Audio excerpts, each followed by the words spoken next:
ini saya kedatangan narasumber dari kru Dapur Umum Surabaya. Kemarin Dapur Umum Surabaya sudah kita liput, dan kali ini kita kedatangan krunya untuk menanyakan bagaimana sih proses dari pendataan, investigasi calon-calon warga yang ingin mendapatkan sembako atau makanan dari Dapur Umum Surabaya.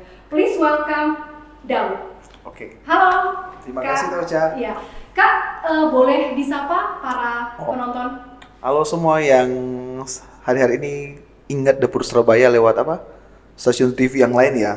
Beberapa kali liput media, bahkan surat kabar dan koran-koran juga yang besar. Ya. Kemarin kita bagi makanan itu hampir puluhan ribu loh sampai dengan sekarang, dan juga bukan cuma makanan, tapi ada sembakonya. Dan juga bukan cuma sembako, ada yang lain-lain lagi ya, sesuai kebutuhan masing-masing keluarga.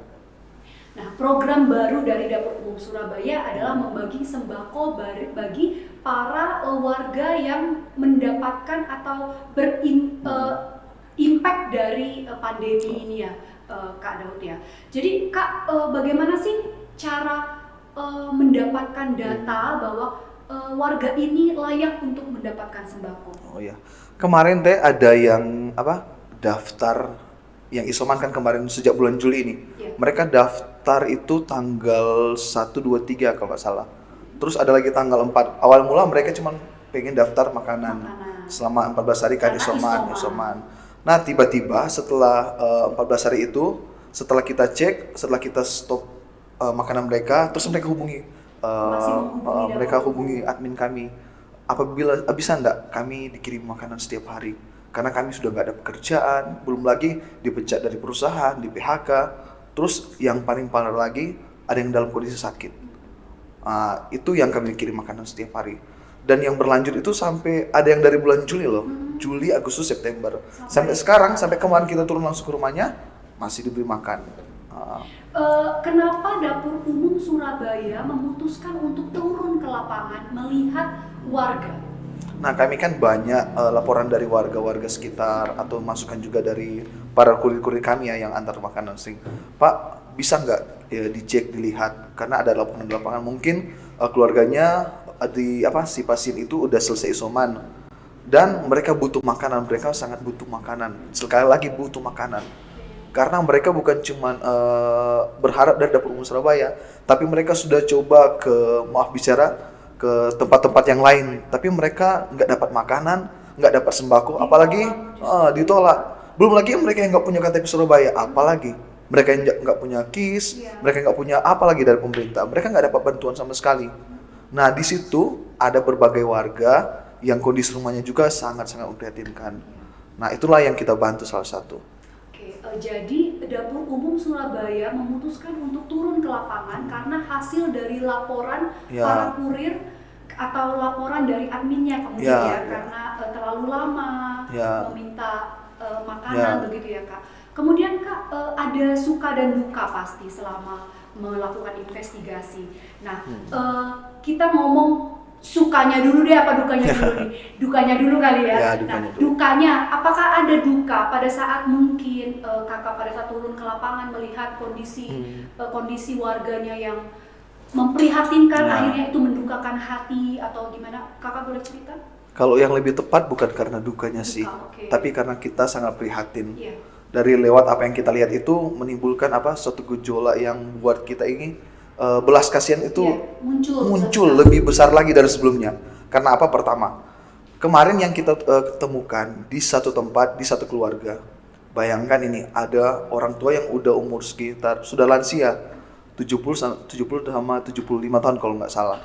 Mereka, karena kita sudah makanan kita kasih selama 3 bulan ini, kita mau stop kan, kita udah bilang, Bapak Ibu kami mohon untuk makanan kami stop, bisa nggak? Nah, setelah kami telepon, ternyata Pak, kami mohon Pak, jangan di stop. Kami sudah tidak ada apa-apa lagi. Kami tidak punya penghasilan. Juga yang lebih parah, nggak ada yang rawat. Tidak ada yang merawat. Tapi kenapa ya tidak ada yang rawat? Terus itu yang menjadi salah satu hal yang buat kami penasaran. Terus kami cek, masuk ke lokasi, masuk ke rumahnya, ternyata rumahnya bagus. Bagus, tapi nggak ada yang rawat. Setelah ditanya, mohon maaf bicara, anak-anaknya udah sukses di luar, tapi orang tuanya ditelantarkan di dalam. Oke, hanya dimodalkan rumah yang dibuat nyaman, tetapi tidak ada kasih di situ yang akhirnya itu yang justru itu yang mereka perlukan sebenarnya, begitu ya Kak ya. Yang punya kasus seperti itu banyak keluarga, banyak orang-orang yang lansia itu justru anak mereka berharap sebenarnya yang mereka ceritakan ke kita, mereka berharap dari anak-anaknya yang akan beri makan ke mereka. Tapi mohon maaf, anak-anaknya tidak memberi makan, bukan cuma makan, bahkan tengok sekali aja enggak. Tidak tengok. Makanya mereka sangat bersyukur kemarin. Nanti mungkin kita lihat di testimoni IG Dapur Umum Surabaya, itu ada beberapa kali kita sempat kasih pengumuman atau kasih di story kita itu mereka yang terima makanan, mereka sangat bersyukur. Nah, terus yang buat kita jatuh belas kasihan lagi, ada satu keluarga itu dia nggak punya rumah pribadi di Surabaya ini. Terus bapaknya kena PHK. Terus bukan cuma kena PHK, bapaknya kena penyakit sakit TBC. Itu akut, kalau nggak salah akut ya. Udah berobat ke dokter, beberapa kali berobat, tapi karena ekonominya nggak mampu, akhirnya di stop obatnya. Dan mereka tinggal di satu kos-kosan yang kurang lebih 2x3 kalau nggak salah, bersama 3 anaknya. Nah, ibunya ini dia cuma bekerja untuk jual kayak pisang goreng atau jual gorengan lah. Dia cuma titipin ke rekan-rekannya, ke warung-warung. Penghasilannya sehari berapa? 40.000 saja.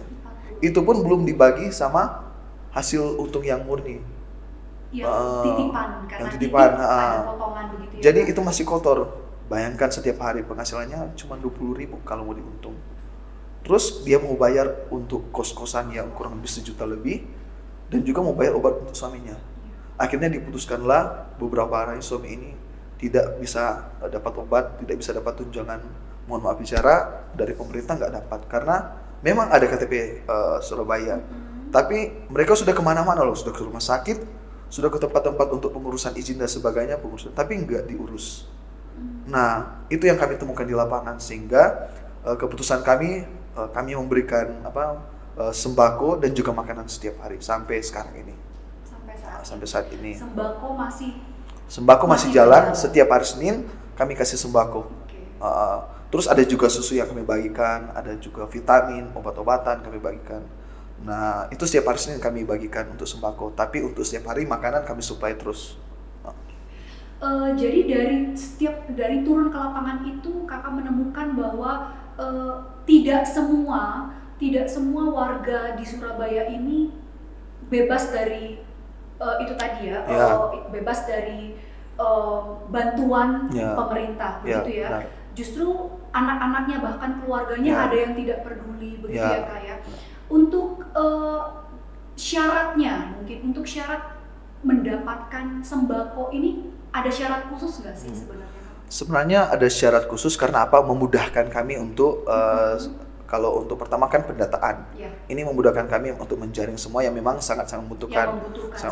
Nah, bisa kirim ke kami data-datanya, kayak mungkin kalau KTP ada.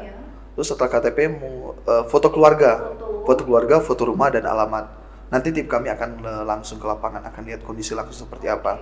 Nanti boleh juga sambil kirim foto, di bawahnya ditulis kisah keluarga seperti apa, kenapa butuh makan, pengen daftar makan atau sembako, apa yang dialami, begitu teh. Oke, berarti ada syarat untuk mendapatkan sembako. Dapur Umum Surabaya tidak memandang bulu, baik itu usia, muda, tua, lansia, berkeluarga ataupun tidak. Dapur Umum Surabaya akan tetap memberikan sembako dengan syarat dan ketentuan yang berlaku. Ada pesan mungkin Kak untuk warga Surabaya yang menonton? Hasil investigasi yang kami turun. Nanti hasil investigasi yang kami turun di lapangan bisa dilihat di video cuplikan-cuplikan singkat. Nah, salah satu yang saya mau bagikan ini, ada satu keluarga yang kami kasih makan mereka sejak isoman. Mereka ada 3 di dalam rumah itu, ada 3 anggota keluarga.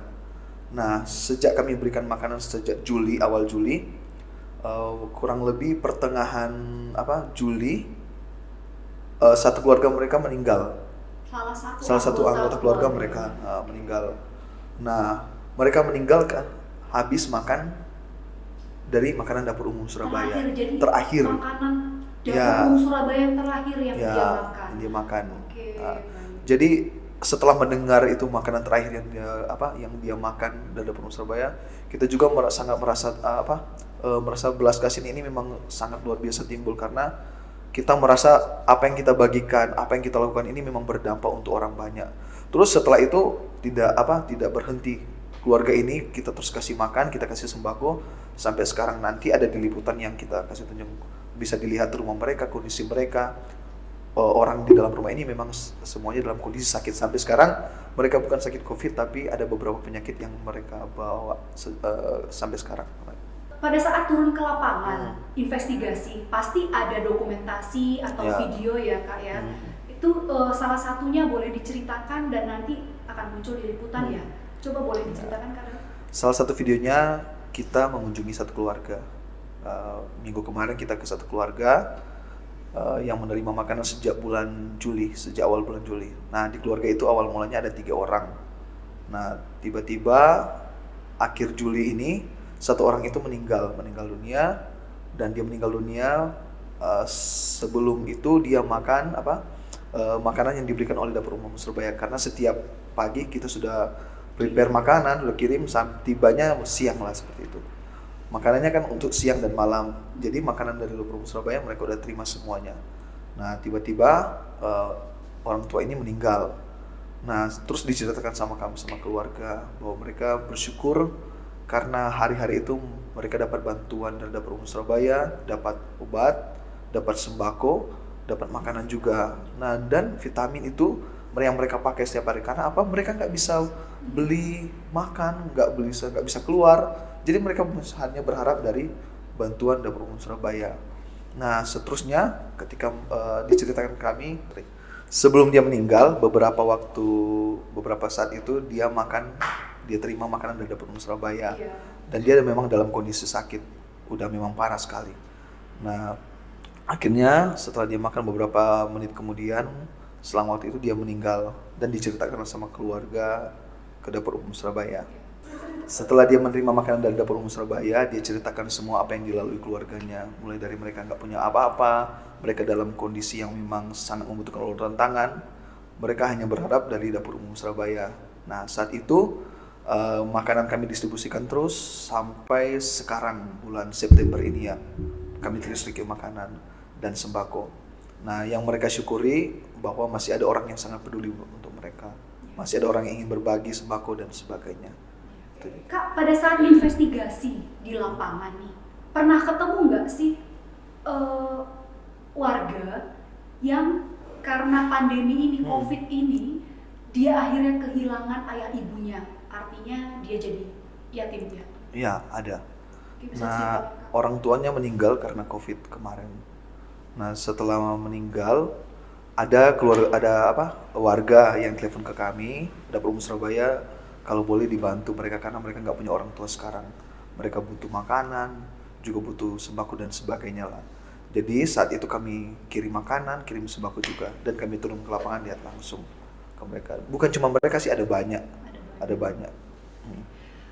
Baik, kalau begitu apakah akhirnya dapur umum Surabaya yang awalnya memberi makan para isolasi mandiri sekarang menambah program baru adalah memberikan sembako? Setelah video tadi ada 3 warga yang menerima sembako dan makanan dan itu adalah makanan terakhir yang mereka makan. Apakah ada warga lainnya yang menggugah rasa belas kasih dari tim? Ada. Banyak sekali. Cuman ada satu juga yang memang buatkan tim kami tergugah. Karena apa? Suatu saat kami diberi data. Salah satu teman saya juga Manda namanya. Dia beri data, dia bilang, "Kak, coba lihat ini, keluarga ini sangat butuh bantuan." Nah, setelah dikirim fotonya sama alamat, saya coba ke sana. Saya lihat bapak ini dia dalam kondisi sakit baru selesai operasi kurang lebih 1 minggu. Nah, terus matanya udah mulai rabun dan dia nggak bisa terbatas kemana-mana. Pokoknya gejalanya itu Nanti bisa lihat di video ini jalannya itu kurang nanti jalannya itu nggak bisa seperti manusia normal yang biasa. Dia baru selesai dioperasi, terus yang lebih memprihatinkan istrinya itu dia sakit tapi harus bekerja karena harus membiayai kebutuhan keluarga ini. Jadi walaupun dalam kondisi sakit, istrinya harus bekerja. Dan setiap hari ini bapak ini yang masakin, yang urus keperluannya, nggak ada lagi. Kalau berharap dari istrinya, pagi-pagi harus berangkat, pulangnya juga malam. Mereka sangat terbatas sama sekali. Nah akhirnya kami lihat semua apa yang mereka butuhkan, kami kirim makanan setiap hari sampai sekarang dan juga sembako. Nah itu teh. Mendengar cerita keluh kesah warga membuat dari tim kru Dapur Umum Surabaya bergerak untuk melakukan sesuatu yang membuat mereka akhirnya bisa bertahan hidup. Bagaimana dengan kalian? Apa yang sudah kalian lakukan? Sampai bertemu di episode berikutnya.